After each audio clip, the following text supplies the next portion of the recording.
ரஜினி, அஜித், விஜய் இந்த 3 பேரில் யார் சூப்பர் ஸ்டார் அப்படிங்கிற ஒரு பதிவை நான் நேர்மையாக இந்த இடத்துல நான் ஒரு பதில் சொல்கிறேன். நான் வந்து தலை அஜித்துடைய ரசிகன், எல்லாருக்குமே தெரியும். அஜித் சாருடைய ரசிகன். ஸோ தலைன்னு சொல்லக்கூடாது, ஸோ ஏகேன்னு சொல்லணும். ஸோ அவரை நான் மதிக்கிறேன் என்றைக்குமே.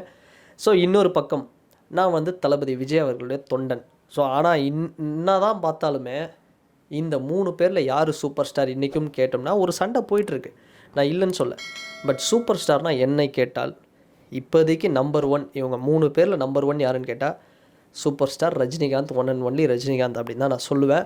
ஸோ அதுக்காக வந்து விஜய் அவர்கள் வேஸ்டாடா இல்லை அஜித் அவர்கள் வேஸ்டாடா அப்படின்னு நீங்கள் கேட்டிங்கன்னா, எனக்கு தெரிஞ்சு விஜய் அவர்கள் கிட்டத்தட்ட சூப்பர் ஸ்டார் ரஜினிகாந்த் அவருக்கு டஃப் கொடுக்குறாரு. பட் அவருடைய ரெக்கார்டை பிரேக் பண்ணணும் அப்படின்னா இன்னும் ஒரு 5 வருஷம் மேக்ஸிமம் தேவைப்படலாம். அந்த 5 வருஷத்தில் நிறைய ஸ்டார் டைரக்டர்ஸோட விஜய் அவர்கள் ஒரு ஒர்க் பண்ணணும்.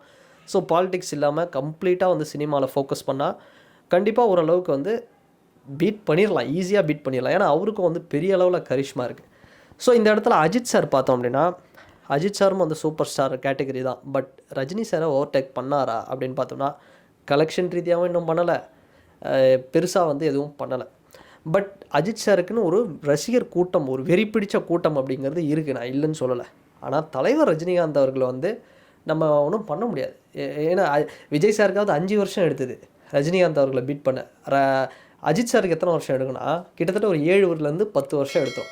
அந்த பிட்வீன் கேப்பில் பிரசாந்த் நீல் கூட பண்ணணும், புஷ்பா டைரக்டர் கூட பண்ணணும், கல்கி டைரக்டர், இது மாதிரி பெரிய பெரிய டைரக்டர்ஸ் கூட பண்ணால் ஒரு பேன் இண்டியா ஸ்டாரை வச்சு பண்ணார்னா கண்டிப்பாக ரஜினி சாரை பீட் பண்ணலாம். ஏன்னா அதுக்கான ஸ்கில்ஸ் அப்படி இருக்குது. ஏன்னா ஆனால் ஏகே அவர்கள் வந்து நான் எதுக்காக நான் வந்து லிஸ்ட்டில் வந்து கொஞ்சம் லீஸ்ட்டில் வைக்கிறேன்னா இதுதான் உண்மை.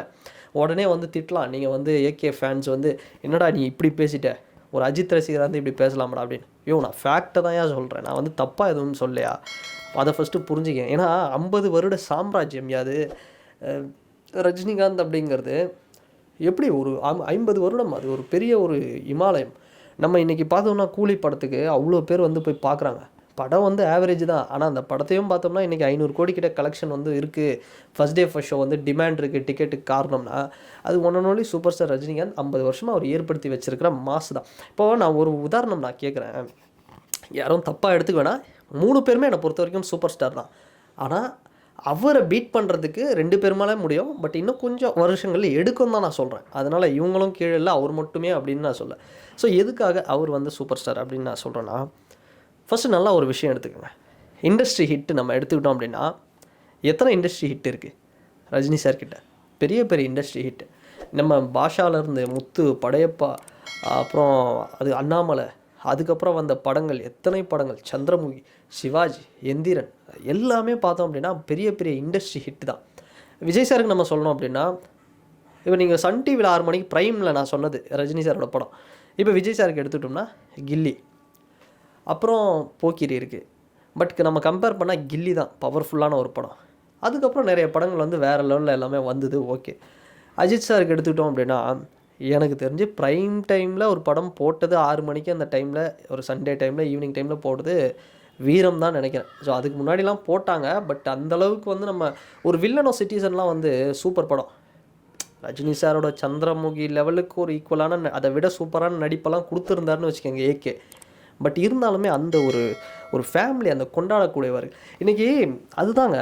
எந்த இடத்துல ரஜினிகாந்த் வந்து இந்த வயசுலேயும் எல்லாருக்கும் டஃப் கொடுக்குறாரு, குறிப்பாக கமர்ஷியல் ஹீரோஸான மாஸ் ஹீரோஸான அஜித் சாருக்கும் விஜய் சாருக்கும்னா நம்ம ஒரு இடத்துல தாங்க நம்ம சொல்லணும். கண்டிப்பாக இன்றைக்கி நீங்கள் கர்நாடகா, தெலுங்கானா, சவுத் இந்தியா மொத்தமும் பார்த்தோம்னா ரஜினியுடைய ராஜ்யமாக இருக்குது. விஜய் சார் வளர்ந்துக்கிட்டு வராரு. கேரளா அப்படிங்கிறது விஜய் சாரோட கோட்டை அப்படின்னு வச்சுக்கோங்க. அதில் ஒன்றுமே பண்ண முடியாது விஜய் சார். பட் இருந்தாலுமே அங்கேயும் சூப்பர் ஸ்டார்னால் வந்து பார்க்குறாங்க. ஓகேவா? இதை தாண்டி நார்த் இந்தியாவில் நம்ம போயிட்டு ஒன்றும் ஒடிஷா எடுத்துக்கோங்க. ஒடிஷா, வெஸ்ட் பெங்கால், ஏதோ ஒரு நக்சல் இருக்கக்கூடிய பகுதியில் கூட நீங்கள் போயிட்டு ஒரு ரிமோட் ஏரியாவில் சினிமாவே அந்த ஊரில் பெருசாக பார்க்க மாட்டாங்கன்னா கூட அங்கே போயிட்டு ஃபோட்டோ 3 பேர் ஃபோட்டோவும் காமிச்சிட்டு உங்களுக்கு வந்து யார் இது 3 பேரில் யார் தெரியும் அப்படின்னு கேட்டால் கண்டிப்பாக ரஜினிகாந்த் அவர்களை தான் சொல்லுவாங்க. அதுக்கு அடுத்தபடியாக விஜய் அவர்களை சொல்கிறதுக்கு வாய்ப்பு இருக்குது. அஜித் அவர்களை சொல்லுவாங்களான்னு எனக்கு தெரியல. நான் சொல்கிறது பியோர் பெங்காலி, பியோர் ஒரியா பேசக்கூடியவங்க, அந்த இடத்துக்குள்ளே ரூரலில் இருக்கக்கூடிய ரிமோட் ஏரியாவில் இருக்கக்கூடியவங்க. ஸோ எல்லாருக்குமே ரஜினிகாந்த் அப்படிங்கிறது ஏங்க ஒன்றும் இல்லைங்க. இந்த இந்தியாவோட பெரிய சூப்பர் ஸ்டார் யார்? ஷாருக் கான். அப்பேற்பட்டவர் என்ன சொல்கிறாரு? சூப்பர் ஸ்டார்னால் தலைவர் மட்டும்தான், ரஜினிகாந்த் தான். அவரே இவருக்கு ஃபேன். ஸோ எல்லாருமே அஜித் சாரும் சரி, விஜய் சாரும் சரி, எல்லாருமே இவருக்கு ஃபேனாக தான் இருந்திருக்காங்க. ஃபேனாக அவர் பார்த்து தான் வந்து பண்ணியிருக்காங்க. அஜித் சார் கூட நிறைய விஷயங்கள் வந்து பண்ணதெல்லாம் வந்து கொஞ்சம் யூனிக்காக இருக்கும். ரஜினி சாருடைய இந்த சாயல் வந்து பெருசாக இருக்காது. ஆனால் விஜய் சார் பண்ணுறது எல்லாமே தலைவரோட அந்த ஸ்க்ரீன் ப்ரெசன்ஸ் அப்படி மாதிரி இருக்கும். அதனால தான் வந்து கிட்டத்தட்ட ஒரு டஃப் கொடுக்குறாரு ரஜினி சாருக்கு. ஸோ அப்படி பார்க்கும்பொழுது இன்றைக்கி ஃபேன்ஸ் ஓகே நான் ஒத்துக்கிறேன். தமிழ்நாட்டில் இன்றைக்கி டேட்டில் ஃபேன்ஸ் யாருக்கு அதிகம் அப்படின்னு பார்த்தோம்னா நான் ஹானஸ்ட்டாக ஒத்துக்கிறேன், தளபதி விஜய்க்கு தான் அதிகம். அதை நான் வந்து கண்டிப்பாக ஒத்துக்கிறேன். ஏன்னா கிட்ஸு சின்ன சின்ன பசங்க இன்றைக்கி இருக்கிற ஜென்ரேஷன் ஒரு ஸ்கூல் கிளாஸ் ரூம் எடுத்தால் 60 பேரில் ஒரு 35 பேராவது விஜய் சார் ஃபேன்ஸாக இருக்கிறாங்க. அந்தளவுக்கு வந்து ஜென்ரேஷன் இருக்குது. பட் இருந்தாலுமே அந்த பசங்களும் வந்து ஒரு ஒன் டைம் வாட்சபிளாக ஒரு கொண்டாட்டமாக ரஜினி சார் வந்து கொண்டாடுறாங்க. ஸோ அதனால் இந்த விஷயத்துக்கு வந்து நம்ம ஒரு எண்டு வைப்போம். சில விஷயங்களை வந்து நம்ம அக்செப்ட் பண்ணி தான் ஆகணும். ஸோ அதுதான் சொல்கிறேனே, அஜித் சாருடைய ரசிகனாகவும் தீவிர வெறியனாக இதை நான் வந்து அக்செப்ட் பண்ணிக்கிறேன். அண்டு விஜய் சாருடைய ஒரு தொண்டன் டிவிக்கே உடைய விஜய் சாருடைய டிவிக்கே தொண்டன் அப்படியும் வந்து நான் சொல்லணும் அப்படின்னா சில இடத்துல நான் சொல்லி தான் ஆகணும். இன்றைக்கும் பார்த்தோம்னா கூலி பின்னிக்கிட்டு இருக்கு. ஒரு ஒன் டைம் வாட்சபிளாக ஒரு மினிமம் கேரண்டி படமாக தான் அமைஞ்சிருக்கு கூலி, நம்ம இல்லைன்னு சொல்ல முடியாது. இதுக்கு அப்புறமும் பாருங்கள் ஜெயிலர் 2, அப்புறம் லோக்கி ப்ராஜெக்ட்டு, இந்த இப்போ ஏகே சாருக்கு நம்ம பார்த்தோம் அப்படின்னா அடுத்து என்ன ஆதி கூட ஒரு ப்ராஜெக்ட் பண்ணுறாரு, அடுத்துன்னா இல்லை. ஆனால் ரஜினி சார் இந்த வயசில் லைன் அப் வச்சுருக்காரு பாருங்க. ஸோ அதே எனர்ஜி, அதே கரிஷ்மா. ஸோ அதனால் இந்த 50 இயர்ஸ் ஆஃப் ரஜினிகாந்த், ஸோ இந்த இடத்துல ஒரு மிகப்பெரிய ஒரு இன்னும் நிறைய பேசலாம் அவரை பற்றி, கண்டிப்பாக வந்து பேசுவோம்.